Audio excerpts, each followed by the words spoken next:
Na katika kutafuta vyuo uliangalia nchi nyingine au moja kwa moja ukaangalia Ufaransa kwa sababu ulikuwa una uwezo wa kuongea Kifaransa?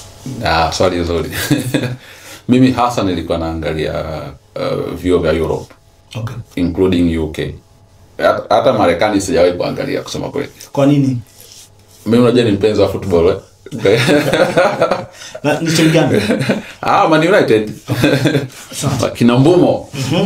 Kwa hiyo sisi tuko attached sana na ligi za UK, Champions League. Kwa hiyo miji unaijua mingi hata kwa kuona kwenye TV. Alafu unakuwa na dream kwamba nikienda kuishi au kusoma nchi fulani one day nitaenda kuangalia mechi. Ushazurura lakini mitaa yote? Nimezurura mingi. Kwa hiyo kusema kweli nchi ambayo niliangalia kwa mara ya kwanza kabisa ilikuwa Ufaransa. Niliangalia kwa sababu pia nina rafiki zangu nilisoma nao Algeria, classmates, ambao tayari walikuwa Ufaransa wanasoma course kama hiyo nilikuwa nataka. Kwa hiyo nilikuwa nikiuliza maswali, ni rahisi kupata information unajua.